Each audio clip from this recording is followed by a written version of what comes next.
Story के शुरुआत में कोई कहता है, एक मेड के लिए पिटा कैस्टल में दिन रात काम करना ये बहुत मुश्किल होता होगा। फिर वो अपने मन में कहता है, शायद ये लड़की मेरे पैसों को चुराना चाहती है, क्योंकि इसने इतने हार्ड वर्क को ही क्यों चुना। फिर हमें हमारे मेन कैरेक्टर को दिखाया जाता है जिसका नाम लूसियस है और वो पिटा कैस्टल का लैंड लॉर्ड है। लूसियस कहता है, आयरा। फिर वो मेड घूमते हुए कहती है, यस माय लॉर्ड। लूसियस बोलता है, मुझे ये सही नहीं लग रहा, क्या तुम्हारे लिए ये काम बहुत टफ नहीं रहता। आयरा बोलती है, नहीं नहीं माय लॉर्ड, मैं बिल्कुल ठीक हूँ, आपको चिंता करने की कोई ज़रूरत नहीं। ये मेरे लिए बहुत हार्ड था किसी ऐसी जगह पर काम मिलना, और अगर मुझे माय लॉर्ड की हेल्प करने का अवसर मिले तो ये मेरे लिए बहुत खुशी की बात होगी। इधर लूसियस अपने मन में सोचता है, अब ये कुछ ज़्यादा ही बोल रही है, ये पक्का झूठ बोल रही है। तभी लूसियस अपने फिंगर से कुछ करता है और उस लड़की की सारी डिटेल्स एक विंडो सिस्टम में ओपन हो जाती है, जहां हमें उसका नाम आयरा लेवल 6 बताया जाता है और उसकी स्पेशलिटीज़ अकाउंटिंग, थ्योरी, एक्टिंग है। और इस समय वो एक मेड की जैसा एक्टिंग कर रही है। आयरा बोलती है, माय लॉर्ड, मुझे अकाउंटिंग के बारे में बहुत नॉलेज है, अगर आप मुझे एक मौका दें तो मैं डेफिनेटली आपके सोच से भी अधिक अच्छा करूँगी।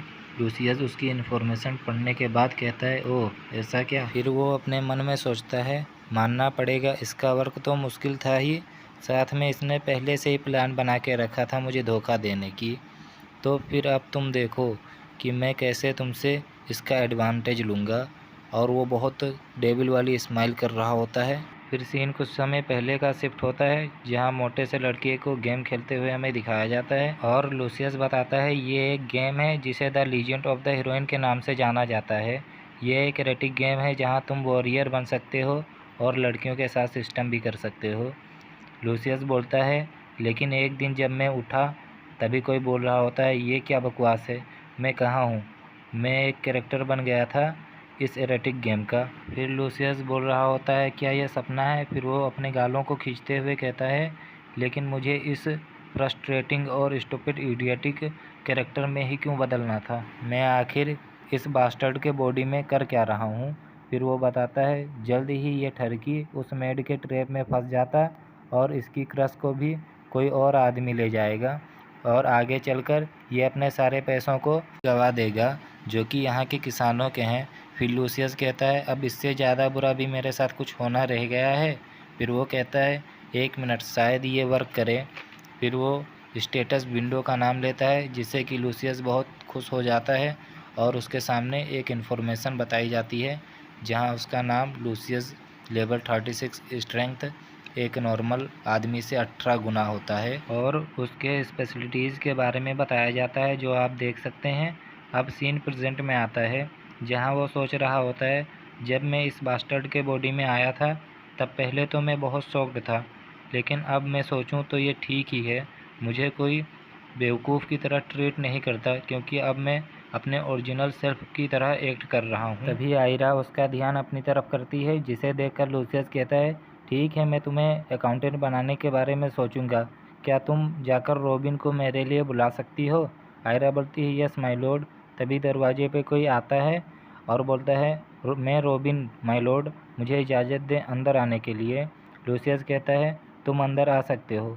तभी रॉबिन को दिखाया जाता है जो कि एक सोल्जर होता है। वो आते ही लूसियस को ग्रीट करता है। लूसियस बोलता है, तो इन्वेस्टिगेशन कैसी चल रही है, जो मैंने तुम्हें आयरा के बारे में इन्वेस्टिगेट करने को बोला था।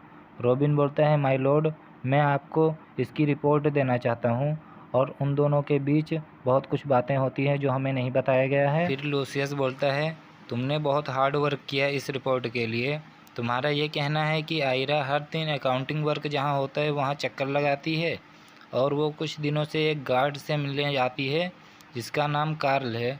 रॉबिन कहता है, यस माय लॉर्ड, और उन्हें देखकर ऐसा नहीं लगता कि वो दोनों किसी तरह के रिलेशनशिप में हैं। लूसियस कहता है अपने मन में, आयरा बस अब मैं तुम्हारा और वेट नहीं कर सकता। फिर वो हंसते हुए रॉबिन को कुछ कहता है जो हमें नहीं बताया गया और सीन शिफ्ट होता है नेक्स्ट मॉर्निंग को जहां हमें आयरा को दिखाया जाता है। तभी कोई कहता है, कौन है वहां पर। आयरा, क्या ये तुम हो। आयरा कहती है, हाँ मिस्टर रॉबिन, ये मैं हूँ। तभी रॉबिन को दिखाया जाता है जो बोलता है, क्या तुम थोड़ा सा मेरी हेल्प कर सकती हो? आयरा बोलती है हाँ क्यों नहीं। तभी हमें उन दोनों को अंडरग्राउंड बेसमेंट में दिखाया जाता है, जहां आयरा अपने मन में सोचती है ये तो स्टोरेज रूम जाने का रास्ता है, और वो अंदर ही अंदर बहुत खुश हो जाती है। फिर वो स्टोरेज लॉक को ध्यान से देखते हुए कहती है एक कॉम्बिनेशन लॉक, ओह ये तो बहुत आसानी से खुल गया। फिर वो दोनों अंदर आ जाते हैं, जहाँ कई सारे इक्विपमेंट और सोने चांदी रखे होते हैं। रॉबिन बोलता है इसको यहाँ से हटाकर साइड वाले डेस्क पर रखना है, और ध्यान रखना किसी भी आइटम पे स्क्रैच नहीं आने चाहिए।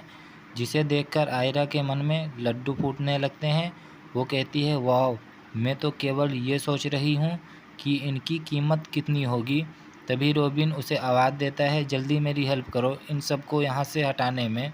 आयरा ईविल स्माइल करते हुए कहती है अब मुझे अकाउंटिंग की जॉब की कोई ज़रूरत नहीं। और इसी के साथ सीन रात को शिफ्ट होता है, जहाँ उसी अंडरग्राउंड बेसमेंट में हमें आयरा और एक भोंदू से लड़के को दिखाया जाता है। वो लड़का वही होता है जिसके बारे में रॉबिन ने लूसियस को रिपोर्ट दिया होता है कि आयरा कुछ दिनों से उस लड़के से मिल रही है। कार्ल कहता है ये बहुत रिस्की है, देख के तो ऐसा लग रहा है ये इनके generation by generation pass down किया गया है।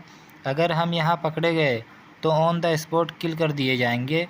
आयरा बोलती है हमें सतर्क रहना होगा और अभी अंधेरा है, अगर तुम नहीं आना चाहते तो भाड़ में जाओ, मैं खुद से ये सब हैंडल कर लूँगी। तभी कार्ल कहता है अरे अरे नहीं नहीं, तुम तो सबसे बेस्ट हो, मुझे तुम पे पूरा भरोसा है। तभी कार्ल वहीं बगल से एक कैंडल को अपने हाथ में ले लेता है। फिर आयरा अपने मन में कहती है तुम बेवकूफ़ कार्ल, बस तुम वेट करो, जैसे ही ये सब ख़त्म होगा फिर मैं तुम्हारे साथ क्या करती हूँ मैं बताऊँगी तुम्हें। फिर वो दोनों लॉक को ओपन करते हैं और अंदर चले जाते हैं। आयरा बोलती है कैंडल को सामने रख दो, और जैसे वो लोग कैंडल को सामने रख देते हैं वहाँ कई सारे खजाने देखने को मिलते हैं। तभी हमें किसी एक रोड को दिखाया जाता है जिस पे खून लगा रहता है, और इधर कार्ल के मुंह तो खुले रहते हैं खजाने को देखकर। तभी उसके पीछे से लूसियस एक रोड से कार्ल के सिर पर इतनी फोर्स से मारता है कि कार्ल उड़ते हुए दूर जाकर गिरता है, और आयरा लूसियस को देखकर बहुत डर जाती है, और लूसियस खतरनाक तरीके से आयरा को ही देख रहा होता है। आयरा कहती है रुको रुको माय लॉर्ड प्लीज़, मैं इस सब में नहीं थी, वो कार्ल था। लूसियस बोलता है तुम मुझे मत बताओ कि कैसे और क्या हुआ यहाँ पर। इधर आयरा रोते हुए बोलती है माय लॉर्ड, और तभी सीन शिफ्ट होता है। हमें दिखाया जाता है आयरा बेड पर लेटी होती है, और तभी उसे होश आता है, और वो अपने सामने लूसियस को देखकर बहुत चौंक जाती है। तभी वो अपने हाथों और पैरों को हिलाती है, जो कि अभी तक तो बिल्कुल ठीक रहते हैं, लेकिन बाद में लूसियस आगे चलकर पता नहीं उसके साथ क्या करे। आयरा रोते हुए कहती है माय लॉर्ड मुझे माफ़ कर दो।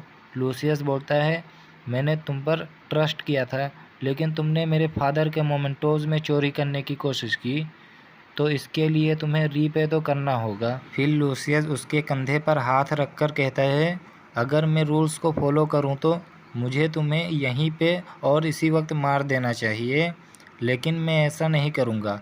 आयरा को कुछ समझ में नहीं आता, वो कहती है माय लॉर्ड क्या आपने मुझे माफ़ कर दिया?